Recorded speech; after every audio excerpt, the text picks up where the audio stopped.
During the vote for special legal services, Commissioner Lincoln deadlocked the board for the fourth time, much to the dismay of housing residents. When pressed on the reason for his negative vote, Lincoln felt the proposal was, quote, transparent. However, when further pressed, Lincoln confessed that he did not have time to actually read the agenda as he had an ill child at home last week. Excuse me, just real quickly. Commissioner Lincoln, can you define for me transparent? What do you mean when you say more transparent? Can you define it for me? More control. Talking mic. Let him speak, guys. More people being involved in the selection process. Okay, when you, and I just want to be clear, just for my own edification.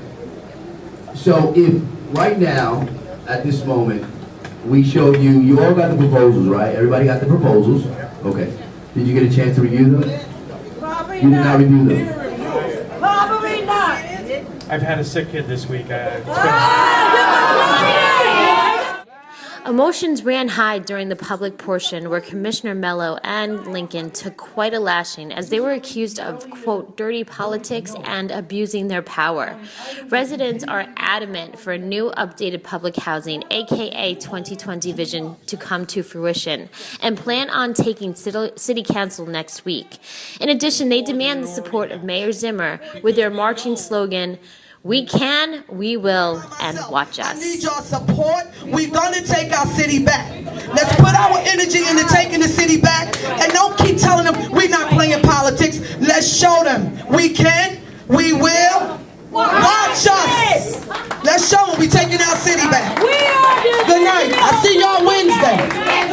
Mr. Garcia, congratulations on winning your appeal for running for state assembly and having the Supreme Court waive the motion. What was your reaction when you heard that? I felt vindicated. I believe that the people's will and desire was achieved in the sense of the Supreme Court reaffirming the appellate division's ruling.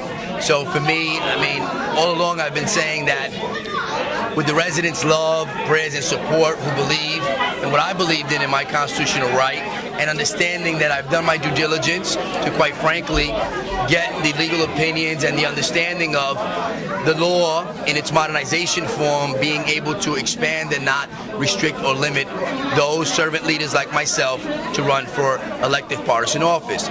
And I think all along it's been very clear that the intent has always been not to disenfranchise the voters. And when we collected the 1,500 signatures in the petitions, I think it was very valuable and voluminous for those that thought they could impede on the process, that they should have respected what the constituents and voters wanted. Were you surprised when you heard that Rhvavi Bhalla was going to drop his bid to run for state assembly? Not at all. I knew all along that he was behind the lawsuit. I knew that him and the mayor were behind the lawsuit. I knew that they were supportive. In their brief, the 5 residents acknowledged that they were supporting the other candidate, meaning Councilman Bhalla. So it's interesting, though, that he congratulated me 2 days ago down at the Mama Johnson field and said that I would do a good job, and yet then he sends a letter out pretty much trying to degrade or discredit me, which was unfortunate. But I knew that eventually he would see the light and understanding that the voters' will and desire would be heard, and in fact it was based on the results of the Supreme Court and that of the appellate division. Touching on that, Rhvavi Bhalla did have some harsh words for you, basically saying that it's obvious and clear that you would not be able to hold the executive director position here at the Hoboken Housing Authority and also be able to correctly handle the state assembly job. How would you like to respond to that? I think clearly it shows his prejudice, and I think, quite frankly, it's discriminatory for him to say such a thing when in fact he holds many roles and hats, and to just judge me without knowing what I can do.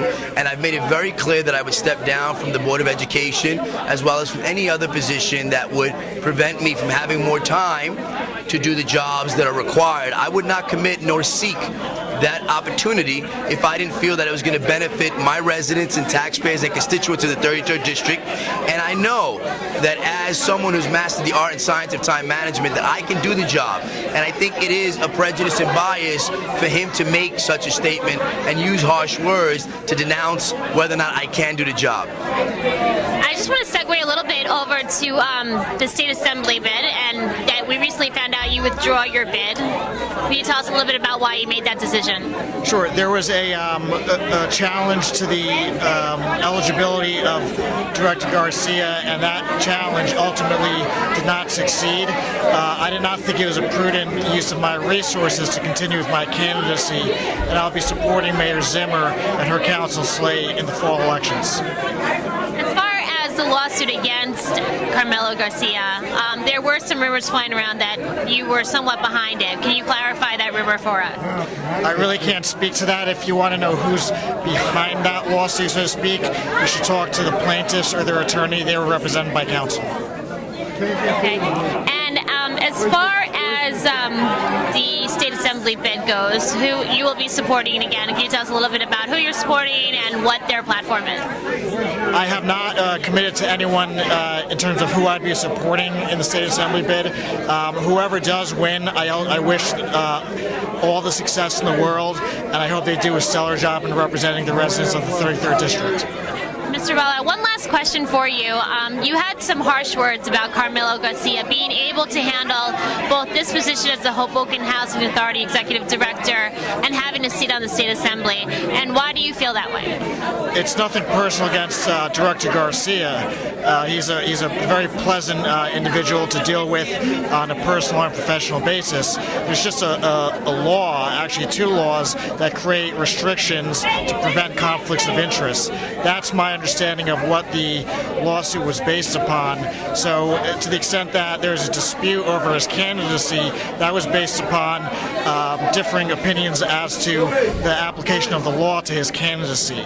But the court's ruled a certain way. I respect that decision. I think it's time to move on with the business of the residents of the 33rd District.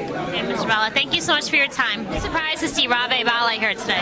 I really was surprised to see him today because Rhavi recently criticized Mr. Director Garcia. I find it perplexing that he withdrew his candidacy. If you were running and had a passion to run for the assembly seat, then you should run regardless of who's your opponent, because it's your vision and there should be an honest, open debate so the people can decide. But he withdrew his candidacy when Carmelo was successful at the Supreme Court in denying it. So that was odious. And for him to come here tonight after suggesting that Carmelo Garcia has two positions, that it might be compromising. Well, Rhavi is an attorney and a city councilman.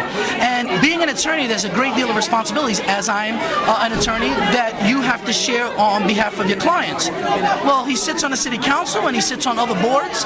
So if he can do it, why can't Carmelo Garcia do it? And I think the wisdom of the legislature, the Congress, is what amended the law to allow Carmelo Garcia to run, which is what he was misreading. It's the HHA Act that was amended that allows for Carmelo not to surrender his constitutional rights.